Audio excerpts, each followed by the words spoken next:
Hello everyone, welcome back to Advaita academy. ఈ వీడియోలో మనము ట్రెపీజాయిడల్ రూల్ గురించి డిస్కస్ చేద్దాం. ఓకే, ఈ కాన్సెప్ట్ ట్రెపీజాయిడల్ రూల్ ఈ కాన్సెప్ట్ గురించి డిస్కస్ చేసి ఈ ట్రెపీజాయిడల్ రూల్ యొక్క ఫార్ములాని డిరైవ్ చేద్దాం. ఓకే, సో ఈ ట్రెపీజాయిడల్ రూల్ ఎందుకు యూజ్ చేస్తాము? మళ్ళీ న్యూమరికల్ ఇంటిగ్రేషన్ కనుక్కోవడానికి. ఓకే, సో నేను చెప్పినాను కదా ఆల్రెడీ, ఒక కర్వ్ మీకు ఇలా ఉన్నప్పుడు X and F of X, ఈ కర్వ్ కనుక మీకు ఇలా ఉంటే ఈ ఏరియా అండర్ కర్వ్ కనుక్కోవడానికి మనం యూజ్ చేసే కాన్సెప్టే, వన్ ఆఫ్ ద కాన్సెప్టే ట్రెపీజాయిడల్ రూల్. అవునా? సో ఇక్కడ మనకు x1 x0 x1 x2 so on up to xn వరకు ఉంటే, xn వరకు కనుక మీకు ఉన్నట్లయితే, ఓకేనా, సో ఇలా xn వరకు ఉంటే, okay, x0 x1 x2, okay, ఈ వాల్యూస్ ఏంటి? f of x2 f of xn ఇది, okay, so on up to f of xn, ఇది f ఆఫ్ x1, ఇది f of x0. Okay, so ఇప్పుడు ఇన్ టర్మ్స్ ఆఫ్ y, ఇది f of x0 అంటే y0 కదా, f of x1 అంటే y1, f of x2 అంటే y2, f of xn అంటే yn. So ఈ ఏరియాని in terms of y1 y0 y1 y2 ని రిప్రజెంట్ చేసేది న్యూమరికల్ ఇంటిగ్రేషన్ కాన్సెప్ట్. అందులో ఒక కాన్సెప్టే మనకు ట్రెపీజాయిడల్ రూల్. అందులో ఒక రూల్ లేదా అందులో ఒక ఫార్ములాని మనకు ఈ ట్రెపీజాయిడల్ రూల్ అన్నమాట. ఓకే, సో లాస్ట్ వీడియోలో మనము న్యూటన్ కోట్స్ ఫార్ములాని డిరైవ్ చేసినాము. ఓకే, సో ఆ న్యూటన్ కోట్స్ ఫార్ములా రాస్తున్నాను చూడండి. ఫ్రమ్ న్యూటన్ కోట్స్ ఫార్ములా, నేను చెప్పినాను కదా, న్యూటన్ కోట్స్ ఫార్ములా నుంచి మనము ట్రెపీజాయిడల్ రూల్ ని డిరైవ్ చేస్తాము. ఏం సబ్స్టిట్యూట్ చేస్తాము? n is equal to 1 substitute చేస్తే మనకు ట్రెపీజాయిడల్ రూల్ వచ్చేస్తుంది. ఓకేనా? So first Newton Cotes formula రాస్తున్నాను చూడండి. Integral of x0 to xn f of x dx is equal to h into n y0. ఇది లాస్ట్ వీడియోలో డిరైవ్ చేసినాను, ఇక్కడ జస్ట్ ఫార్ములా రాస్తున్నాను. ఓకేనా? n square by 2 into del of y0 plus 2n cube minus 3n square divided by 12 into del square of y0 plus fourth term వచ్చేసి n to the power of 4 minus 4n cube plus 4n square divided by 24 into del power 3 y0 plus so on. ఇది Newton Cotes formula. Okay, so to obtain the formula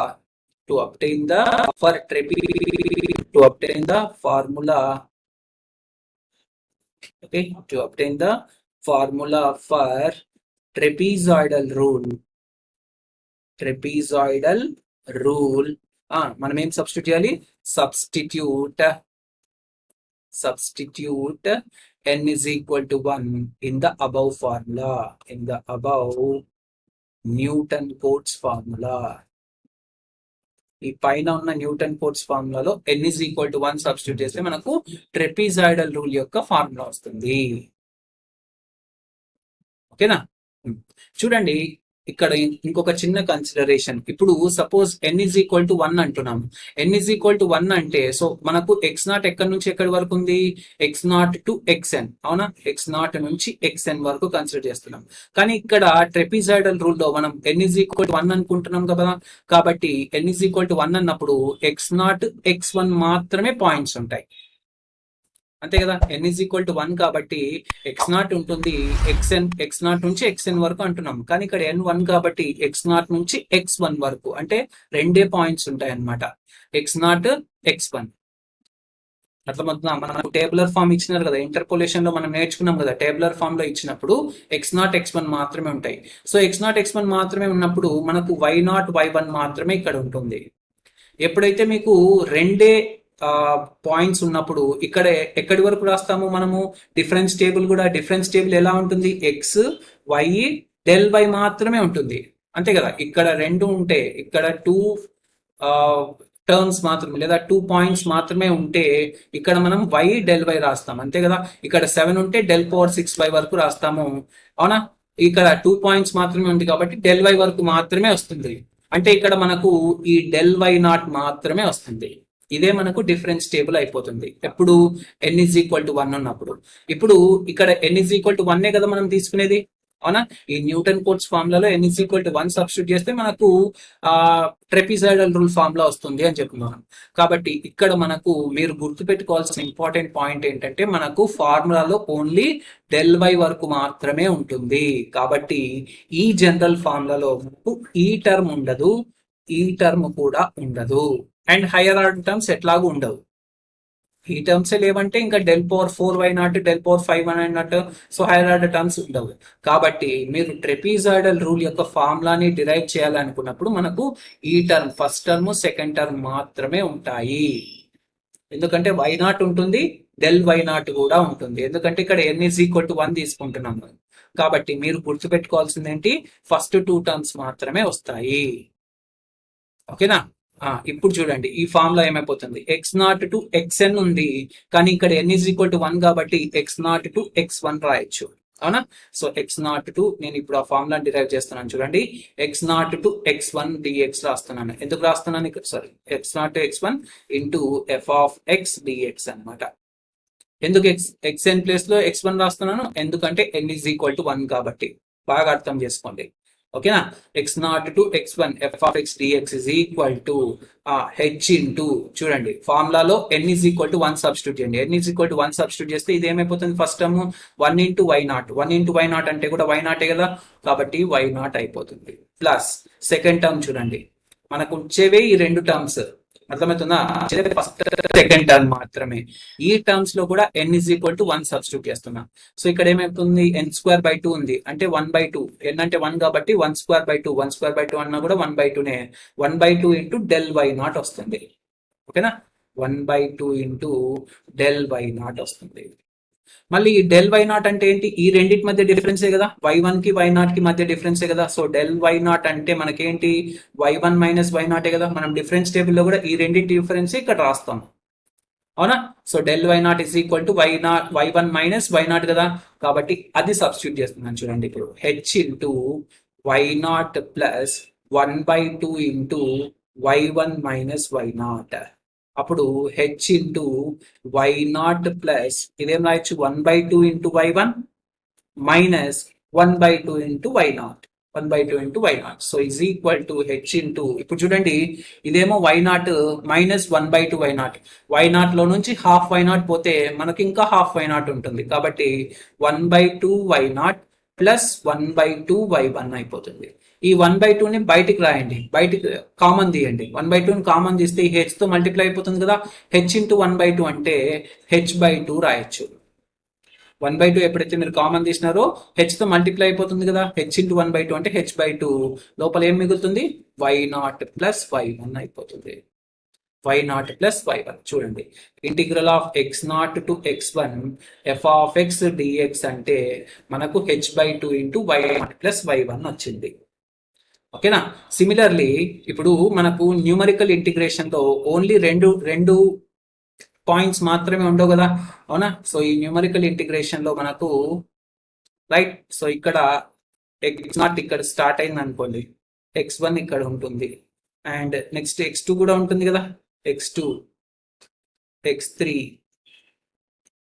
x4 so on up to xn వరకు ఉంటాయి, so on up to xn. So ఇక్కడ మీకు corresponding గా y0, y1, అలాగే y2, y3, y4 so on up to yn వరకు ఉంటాయి. కాబట్టి ఇప్పుడు మనం ఓన్లీ ఒక ఇంటర్వెల్ కనుక్కున్నాం, అవునా? x0 నుంచి x1 వరకు చేసినప్పుడు మనకు ఈ వాల్యూ వచ్చింది. ఇప్పుడు నాకు మళ్ళీ x0 x1 అయిపోయింది, మళ్ళీ x1 టు x2 కూడా కనుక్కోవాలి, ఎందుకంటే నాకు ఇంటిగ్రేషన్ x0 నుంచి xn వరకు కావాలి, x0 నుంచి xn వరకు కావాలి.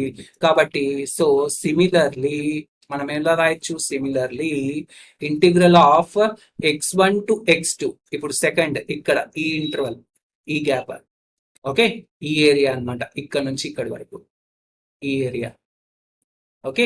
సో దాన్ని ఎలా రాయొచ్చు, integral of x1 to x2 f of x dx is equal to h/2 into y1 plus y2 రాయొచ్చా, h/2 into y1 plus y2 రాయొచ్చా. చూడండి ఇక్కడ ఎక్స్ నాట్ నుంచి x1 అన్నప్పుడు y0 ప్లస్ y1 రాసినాము. ఇక్కడ x0 ఉంటే ఇక్కడ y0 వస్తుంది ఫార్ములాలో, ఇక్కడ x1 ఉంటే ఇక్కడ y1 వస్తుంది. h/2 common, h/2 into y0 plus y1. అలాగే ఇక్కడ x1 నుంచి x2 తీసుకున్నప్పుడు ఇక్కడ x1 ఉంది కాబట్టి ఇక్కడ y1 వస్తుంది ఫార్ములాలో, ఇక్కడ x2 ఉంది కాబట్టి ఇక్కడ y2 వస్తుంది. ఓకేనా?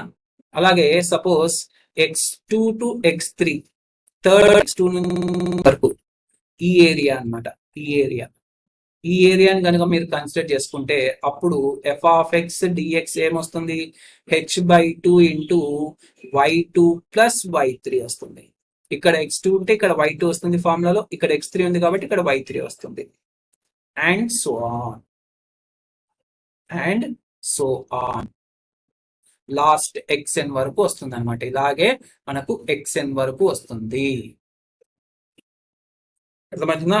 సో లాస్ట్ ఎలా వస్తుంది? Integral of xn to xn minus 1 xn. ఓకేనా?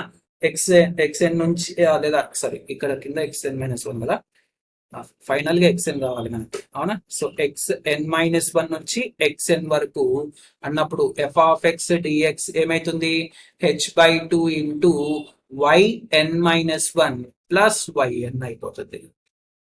ఓకే, సో ఇప్పుడు మనకు total integral of x0 to xn f of x dx కావాలి అన్నప్పుడు ఇప్పుడు దీన్ని పార్ట్ బై పార్ట్ చేసినప్పుడు ఇప్పుడు మనకి x0 నుంచి xn వరకు ఇంటిగ్రేషన్ కావాలి అంటే ఇంటిగ్రేషన్ బై పార్ట్స్. x0 టు x1 ఒక ఇంటిగ్రేషన్, x1 టు x2 ఒక ఇంటిగ్రేషన్, x2 నుంచి x3, x3 నుంచి x4 ఇలా రాసుకోవచ్చు కదా. కాబట్టి వాటన్నిటిని ఏం చేయాలి? యాడ్ చేయాలి. అంతే కదా. సో ఇప్పుడు సపోజ్ ఫర్ ఎగ్జాంపుల్ మనము చిన్నప్పుడు నేర్చుకుని ఉంటాం కదా ఇంటర్మీడియట్ లో, a to b f of x dx కావాలి అనుకోండి. సపోజ్ a టు c అనుకోండి, a టు c. ఓకే, మధ్యలో b అనే ఒక టర్మ్ కూడా ఉందనుకోండి. a to c f of x dx ని మనము first a to b f of x dx plus integral b to c f of x dx అని కూడా రాసుకోవచ్చు కదా. ఓకే, సో ఈ కాన్సెప్ట్ ప్రకారం మనకు ఇప్పుడు x0 నుంచి x అంటే x1, x1 to x2, x2 to x3 so on up to xn minus 1 to xn కూడా రాసుకోవచ్చు. కాబట్టి అది రాస్తున్నాం చూడండి ఇక్కడ. సో ఇంటిగ్రల్ ఆఫ్ ఇది ఏమైపోతుంది? x0 టు x1 f of x dx plus integral of x1 to x2 f of x dx plus integral of x2 to x3 f of x dx plus so on up to xn minus 1 to xn f of x dx రాసుకోవచ్చు. Okay, integral of x0 టు x1 f of x dx అంటే మనకి ఏమొచ్చింది? h/2. ఇదే కదా integral of x0 టు x1 f of x dx అంటే h/2 into y0 plus y1. అది రాస్తున్నాను ఇక్కడ, h/2 into okay h/2 into y0 plus y1 plus second చూడండి integral of x1 to x2 f of x dx అంటే x1 నుంచి x2 f of x dx అంటే మనకి ఏమొచ్చింది? h/2 into y1 plus y2. So అది రాస్తున్నాను, h/2 into y1 plus y2 plus h/2 into ఇది integral of x2 to x3 f of x dx అంటే ఏమొచ్చింది మనకు? h/2 into y2 plus y3. అవునా? h/2 into y2 plus y3 plus so on up to ఈ integral of xn minus 1 to xn అన్నప్పుడు ఏమొచ్చింది? h/2 into y of n minus 1 plus yn వస్తుంది. Okay, ఇది formula. Next final గా integral of x0 to xn f of x dx is equal to h/2. అన్నిట్లో common ఉంది చూడండి, అన్నిట్లో h/2 common ఉంది. ఇక్కడ h/2 అప్ టు h/2 అన్ని టర్మ్స్ లో h/2 కామన్ ఉంది కాబట్టి ఆ h/2ని బయట రాస్తున్నాను.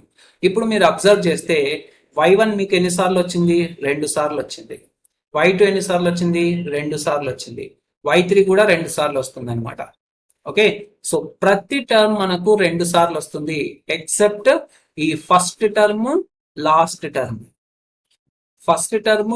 టర్మ్ తప్ప మిగతావన్నీ కూడా మనకు 2 టైమ్స్ వస్తాయి. 2 ఇంటూ y1 2 ఇంటూ ఎందుకంటే ఇవన్నీ యాడ్ చేయాలి కదా. యాడ్ చేసినప్పుడు ఇక్కడ y1 ఉంది, ఇక్కడ కూడా y1 ఉంది కాబట్టి 2y1 వస్తుంది. ఇక్కడ y2 ఉంది, ఇక్కడ y2 ఉంది, 2y2 వస్తుంది. ఇక్కడ y3 ఉంది, నెక్స్ట్ టర్మ్ లో మళ్ళీ y3 ప్లస్ y4 వస్తుంది కదా, h/2 into y3 plus y4. అక్కడ మీకు y3 2 సార్లు వస్తుంది. సో ప్రతి టర్మ్ కూడా మనకు 2 టైమ్స్ వస్తుంది, except first term and last term. ఎక్కడ మీకు y0 మళ్ళీ రాదనమాట, ఒక్కసారి వస్తుంది. అలాగే yn కూడా ఒక్కసారే వస్తుంది. ఓకే, కాబట్టి నేను ఆ పాయింట్ అని తీసుకొని ఇప్పుడు చూడండి ఎలా రాస్తున్నాను, y0 ప్లస్ yn రాస్తున్నాను. ఎందుకంటే ఇవి ఒక్కసారే వస్తున్నాయి కాబట్టి. ఫస్ట్ టర్మ్ లాస్ట్ టర్మ్ మనకు ఒక్కసారి వస్తుంది కాబట్టి y0 ప్లస్ yn రాస్తున్నాను. ప్లస్ మిగతావన్నీ 2 టైమ్స్ వస్తున్నాయి కాబట్టి 2 కామన్ తీస్తున్నాను. 2 కామన్ తీస్తే 2 into y1 plus y2 plus y3 plus so on up to yn-1 right, yn-1. Okay, so ఇదే ట్రెపిజాయిడల్ రూల్ కి formula. This is the formula for trapezoidal rule. That's all, very simple.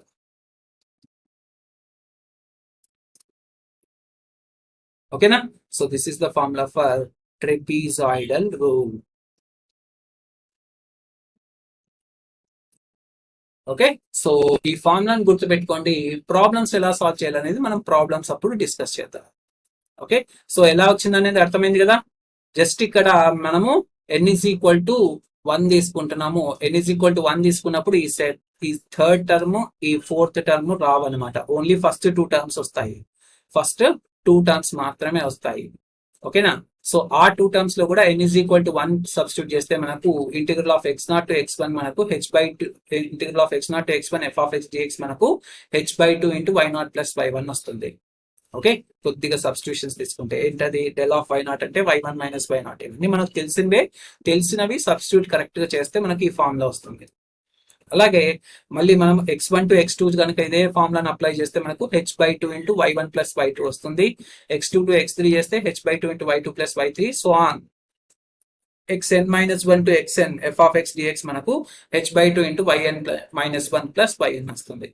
ఇప్పుడు ఈ total integral కావాలి మనకు, x0 నుంచి xn వరకు కావాలి అన్నప్పుడు మనం ఈ x0 to x1 plus x1 to x2 plus x2 to x3 plus x3 to x4 and so on up to xn రాసుకోవచ్చు. ఓకేనా?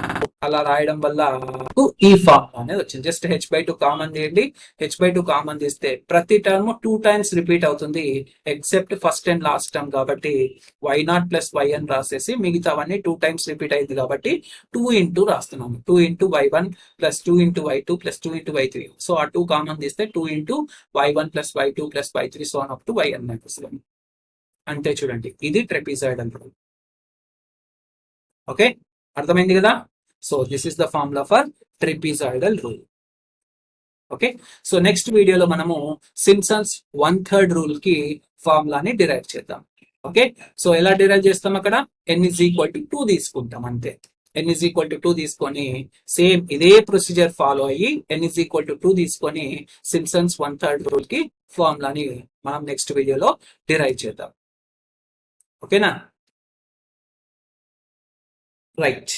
That's all for this video. We'll meet in the next video. Jai Hind.